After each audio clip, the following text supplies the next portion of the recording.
Welcome to the Author Showcase, Making Pages Come Alive. We're here to chat with the authors of some of your favorite Blizzard books and comics to find out about their creative process and what inspires them to breathe life into Blizzard worlds. I'll be your moderator, Senior Editor for Publishing, Kate Gary. And now let's meet the authors. Sitting right next to me, this writer came to Blizzard after starting his career in journalism. We'll find out more about that later. He's written content for every major Blizzard universe, including both audio dramas for World of Warcraft, The Tomb of Sargeras, and 1,000 Years of War.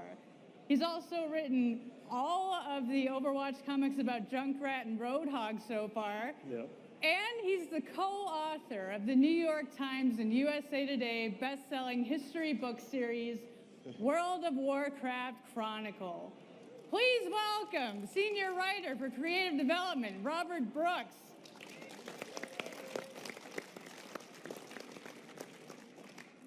Sitting next to him, this next writer came to Blizzard from the world of TV animation. He's written for over 30 animated series, including co-creating and overseeing the series Kaijudo, Rise of the Duel Masters. At Blizzard, he's written comics for StarCraft, Hearthstone, and Overwatch, including the critically acclaimed comic for Overwatch, Symmetra, A Better World. Please welcome Senior Writer for Creative Development, Andrew Robinson. Now this next writer makes pages come alive by titillating our stomachs. She's written 2 cookbooks for Blizzard already, World of Warcraft, the official cookbook, and Hearthstone, the Innkeeper's Tavern cookbook, which you can pick up right here at Blizzcon. You might also know her from her work on A Feast of Ice and Fire, the official Game of Thrones cookbook. Please welcome Chelsea Monroe Castle. And this last writer started at Blizzard in the customer service department, and he worked his way up to the writing staff and creative development.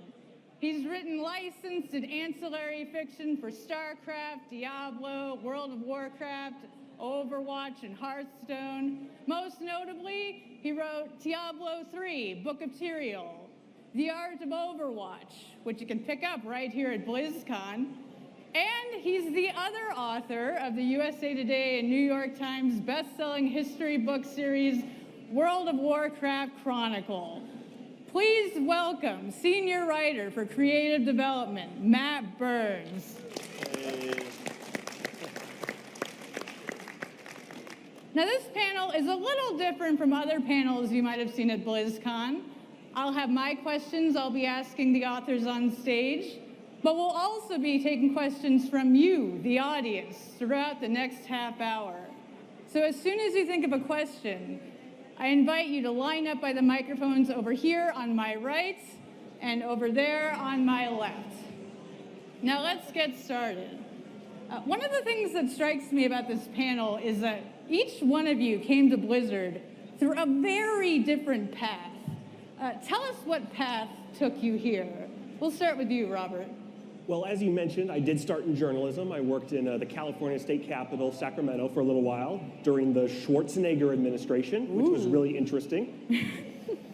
And, but on my days off, what I would do is I would drive to Southern California to pitch my screenplays to every movie studio or production house that would answer my phone calls, and a few that didn't, probably. And so I started doing a little work for them, started working that as much as I could for a little while. And I was also, whenever I could, applying to Blizzard. Did that once, twice, 5, 10, 15, I don't remember. 15th time was the charm? Yeah, something like that. Eventually they called me back, and here I am. Wow, cool. And I'm sure there are stories about working for Schwarzenegger, but we'll save that for another time. Yeah. All right, Andrew, how did you get here? Well, as you said, I've written for a lot of television animation, and I've been doing it for 14, 15 years, and a friend of mine who was working in CDEV at the time, at the end of 2014 suggested that they were looking to add a writer who was strong in animation, suggested that I apply, and I took that as a cue to put in an application. You know, I came to interview and I met with these guys, and it was one of these, to me, it was a little kismety moment where I was able to nerd out just unapologetically with kindred spirits, and it was sort of like, I felt like this was a place that I could really find a family, and thank goodness they felt the same way. Right, we embrace our inner geek. Embraced my, I don't have an inner geek, it's just sort of out here. So that's kind of the long and short of it. Chelsea, how about you? Now, you're the only person on this panel who does not work directly for Blizzard. Right. So my path actually came, unsurprisingly maybe, through the kitchen. A friend and I started a Game of Thrones food blog about 6-7 years ago. And that very quickly led to the Game of Thrones cookbook. So I was bizarrely qualified to make a collection of recipes for Blizzard when I was approached that are based in a fictional realm, but use real-world ingredients. So. All right, how about you, Matt? Yeah, so like you said, I started in customer service around the time that Blizzard first launched World of Warcraft.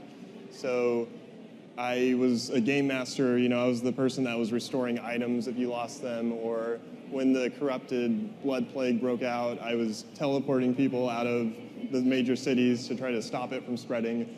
But the reason I applied for Blizzard, my intention the whole time was to get into writing at Blizzard, because it was a company that I always loved. So throughout my time in customer service, I was always writing, always building a portfolio, until eventually there was a temporary assignment with creative development. So I did that, and I got to know the process at Blizzard, how the creative meetings worked there, and eventually a full-time position opened, and I applied for that, and that's how I got a full-time job at creative development. Very inspirational. All right, I just want to remind you, we will be taking audience questions, so don't let me be the only one hogging the stage. Oh, speak of the devil. Hello, on my right, we have a question. Yes. Hey, I was wondering because... Your microphone You get the might mic not close. be on. Can we have somebody check that? Oh, there you go. There we go. I was wondering because we have a lot of people up here who do more long-form fiction and more the comic books, and we have people who do the cinematics. I was wondering if you approach each of those differently, and what your process is like for each. That's a good question. Yeah. Oh yeah, absolutely. It's a different, each medium, you have to have a different approach to it. If you're writing prose fiction, even though you're working in someone else's universe, you are staging everything yourself. You're sort of the director, you're conducting all the actors, and that you are doing everything. As in cinematics form, we're just providing some of the story, we're providing some of the dialogue, we're helping break down the story, but we're not necessarily as involved in the execution of it. There's a lot of artists that have to make those things, like the amazing ones we saw at the opening ceremonies. Right, it's a team effort. It's many, many more hours than we could ever put in for that. I would say process-wise, you're likely to pitch your idea, whether it's audio drama or novel or cinematic or comic, and a lot of these get broken in the room. We have what we'd call a writer's room, and for comics, we have our comics group. For cinematics, we have a cinematics group that doesn't just include writers, but producers and storyboard artists and director and previs and a bunch of talents come into the room, and everybody's ideas are heard, and we'll beat that out in that way. And eventually it does, of course, go to writing. I just wanted to add, so we work on these nonfiction books too, like The Art of Overwatch. So for a book like that, it's more about we interview people on the game team, get their thoughts about why they designed a character a certain way. Then our job is to, take those thoughts and put it into a form that is clear and concise, and that you'll be able to understand the creative process for how they made the things they made. All right, very good answers. Now, see, we have another person who'd like to ask a question on my right. Thank you. Hi, thank you, everyone. Question for you is, a lot of your work involves pre-made universes with pre-made characters. Where do you, as writers, find the opportunity to put your own personal mark on your work? I'm sorry, I didn't catch the last part. Where do you, as writers, find the opportunity to put your own personal mark on your work? Ooh, your own signature. Yeah. Well, in a lot of ways, I don't really focus on making sure my signature is what's visible. What I really want is that the audience who has been with these characters, some of them for longer than I have, they feel like whatever I'm doing is a great next step for those characters, for those events and everything like that. So it's mostly just about executing what I want to happen as a fan and what the fans want to happen too. So putting a little bit of a surprise in there for them. I actually didn't hear all of the first part of the question. Terribly sorry. The first part of the question was, you work with a pre-created universes with long histories, pre-created worlds already populated with main characters. Where do you find the opportunity to use your own creativity and add your own personal touch to what's already been made? It's a good question. I mean, I will add one thing. Maybe when it comes to comics, there is an opportunity as a writer to, add your mark in how the comic's laid out and the way you do the visual storytelling, because that stuff is, separate from the lore of the universe that we're working in, whether it's a Warcraft comic or an Overwatch comic. I would maybe add, in terms of comics, that for whatever stories we pitch or whatever stories we land on, you'll try to work with a theme. Like, that story will have a theme, and I think maybe what you're getting at is how do you articulate that theme within the boundaries of the story that still apply to the character? That would be a fair interpretation, yeah. Because we still have to satisfy audience and game team. It's less about what I want to do than it is about what's best for the character. Mm-hmm. Yep. And hopefully, maintain your emotional engagement. All right. All right, thank you very much. Great answers, everyone. Thank you. Thanks. All right, my turn to ask a question. So every artist has a muse, something that inspires them. What authors or other artists inspire your work, and why?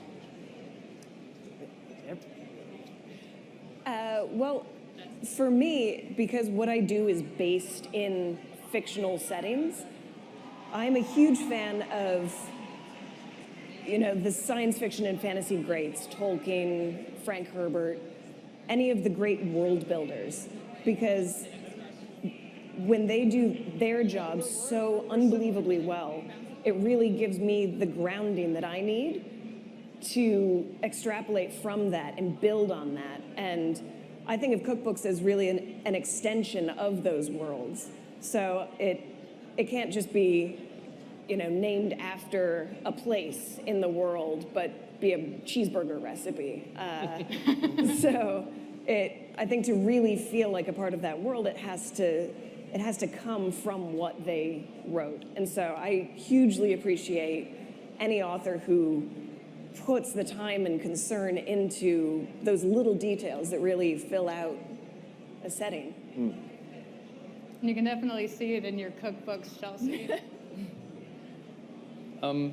I would, what you said is entirely apt. When you mentioned Tolkien, you mentioned Herbert, Heinlein, the greats, and the authors who are world builders, as much as any, sort of inspire me, because they create such a sense of reality that you can dive into, and I feel like those are some of the things that have sort of driven me as an author or a writer. How about you, Robert? Who inspires you? Even when I was a kid, I was reading a lot of Stephen King. Just the sense of making insane things seem real, I really liked. You know, killer clown hunting kids, and it feels like it's actually happening in a small town in Maine. I always thought I was always impressed by it, and I continue to be impressed by it. You were reading this as a kid? Oh, yeah. Oh, how young? Oh, yeah. Oh, my goodness. I was probably 8 years old when I started reading Stephen King. Oh, So- that explains so Yeah. much. Yeah. I love Stephen King too. On Writing, fantastic book, highly recommend it. How about you, Matt? You have any inspirations? I guess so. I mean, I really enjoy sci-fi, so Dan Simmons, William Gibson, Yeah. authors like that. And while I don't see my writing style as their writing style, I do find a lot of inspiration from their style. So sometimes before I start writing, you know, I'll read one of their short stories or part of their book for a little while to kind of get energized before I start writing my own stuff. All right, thank you very much. Now let's go back to the audience. I will start with the gentleman to my left. Good afternoon. How you guys doing today? Good. Fantastic. Perfect. All right. So, kind of piggybacking off of the other gentleman's question, you guys are, you know, some of you work within, you all work within a world that already exists. You know, characters that exist, settings that exist. Specifically in the novels and in the cookbook, everything. Where do you go for the taking of liberties and taking the little nuances? Not necessarily your own signature, but you know, if character has to go from A to B, you guys fill that in. You guys have to. Every little aspect between, you know, when they eat to when they interact with other characters, which may not have even been in the original story, but it makes it a cohesive storyline, which really draws the reader in. So where do you get your inspiration for that, and how do you focus on those little nuances that really piece it together?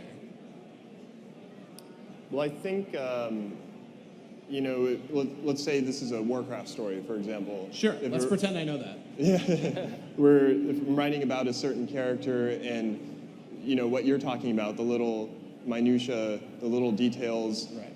I'll think a lot about just where's that character from? You know, what experience have they had in their life, and how would those be reflected through the little things they do in daily life, the way they talk, the way they walk, the things that they eat, stuff like that. So trying to find ways to tie it into the world building a bit.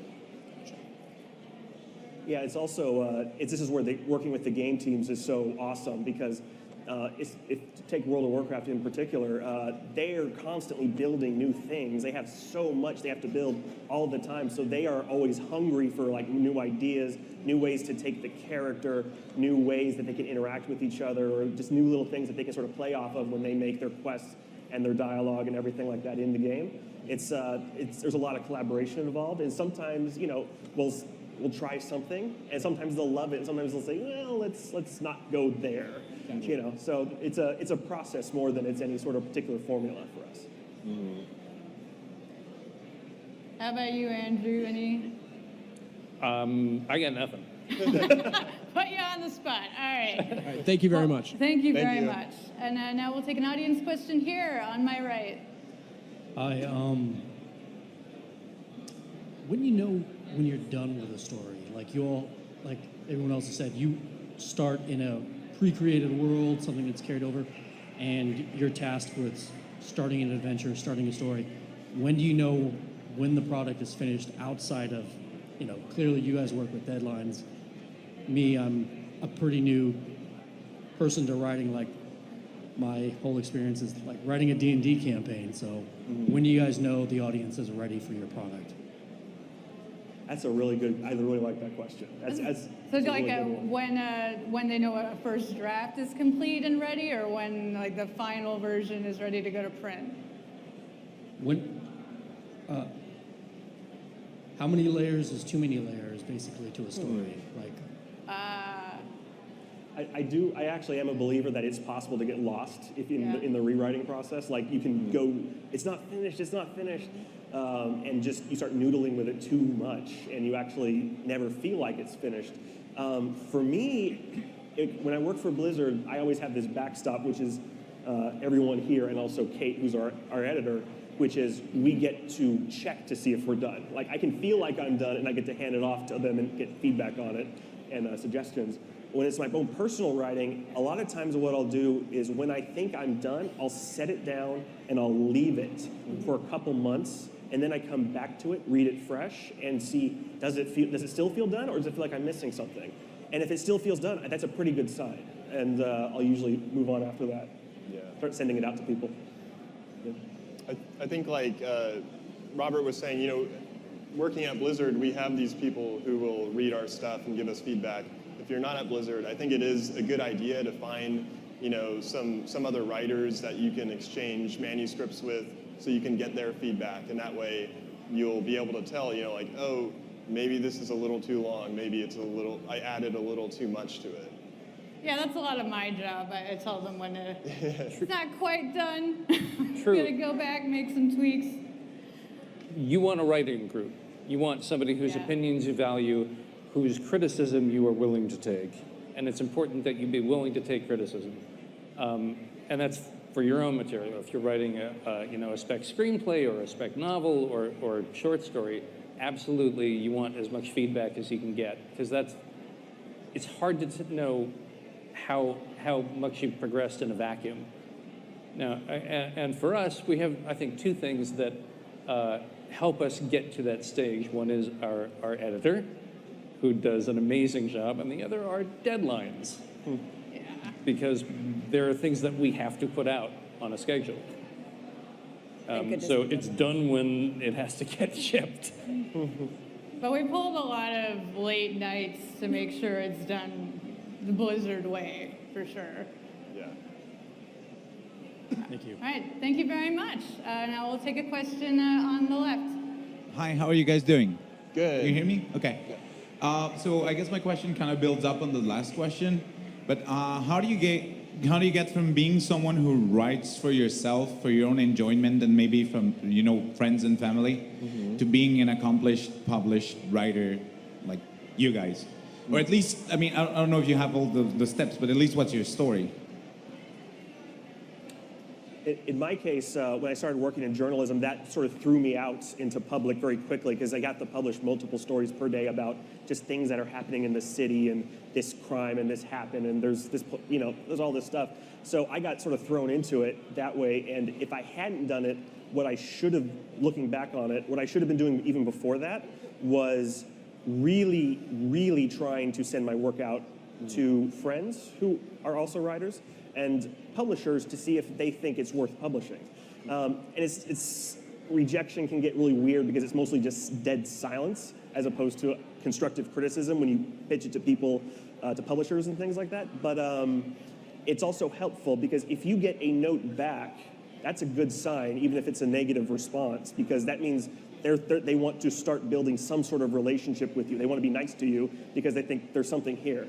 So getting it out in front of anybody, whether it's free, you're publishing it on your blog, or you're just giving it to your friends to see what's going on, just with that eye of I want it out in front of people, you will start to get feedback. Whether you want it or not, you will start to get feedback. And that's helpful. It's super helpful. So I think that's, to build on that a little bit, I think personally for me, having an audience has been incredibly important. I started my career with a food blog. And so I learned an enormous amount in a very short period of time just from feedback from people. They would say, well, this is in the wrong order, or this wasn't clear. And you can take that and work it back into what you do next time. And it keeps you honest. And if too much time goes by, you think, well, they haven't heard from me, so I guess I'd better do another thing. And that is sort of a self-imposed deadline when you're writing for yourself. And that can be very helpful. Can I ask, do you do test kitchens? So are you putting out feedback for recipes? Like, hey, people come over and tell me if this recipe that I came up with is phenomenal, or does it need work? Sort of. I live in Vermont, so we don't have a lot of people. I can but attest to that. yeah. So Do you send your meals to publishers? No, I haven't yet. That would be a good strategy if I don't hear back for long enough. Just cookies in the mail. That would be good. Overnight them. No, we have a lot of friends over at a lot of themed parties, that kind of thing, and that ends up being very helpful because they say, well, depending on my parents like everything, right? So they're a little less helpful. But other friends will say, well, I think it needs to be a little sweeter or a little less sweet. And so you can really build from the in-person feedback as well as then posting it online and getting a little clarification. So the difference between an amateur and a professional writer is surviving a lot of rejection and then having an editor give you bad feedback. All right. Does that answer your question? Thank you. Thank you. And we'll take a question over here on my right. Thank you for this opportunity to ask questions. First, I just want to say that cookbook is amazing. Thank you. It's helped me move relationships forward, especially the fell eggs and ham That's recipe. high praise. But my question is, so, excuse me, I'm working through the World of Warcraft novels, and I find that Azeroth, Anduin Lothar, all of the characters, they're inspiring, they're heroes, they're flesh and blood, and the worlds are living, breathing worlds to me. I can't speak for others. But as an author, do you see the characters as real, or is the world purely fictional and the characters don't have the same life for you as, say, for those reading the books? Ooh. It's, I always think it's our job to treat them as they're real to a point, because we do awful things to our characters in Blizzard stories. Like, I wrote this audio drama, 1,000 Years of War, about Alaria and Terralion, and I put them through the ringer in that one. Like, really bad things happened to them. But I really wanted it to feel like it's important to their development that it was happening, that it's awesome for an audience to read, or to listen to in that particular case. But I also sort of thought about it as though it were real. Like, how would this affect them as characters, and how would I want to see that into a story? So it's kind of real, but there's that block. Otherwise, it might get a little bit too disturbing. Okay, so you don't connect to them the same way I'm sorry, could you speak up? Oh, sorry, you don't connect to the characters the same way your readers would. I think I do connect to them I think I do connect to them at least to an extent as a reader, because I'm a fan of Warcraft, so I read the fiction and as a fan, so I really do enjoy it. But there is that sense where I do have to take them somewhere, and there's also a sense where I'm going to do things to them that those characters will not like. So they will suffer in the stories as a form of conflict, but hopefully when they come out of it stronger than ever. You're attached, but you also might have to kill them, which you wouldn't do with your real friend. But you don't cry even though I would cry.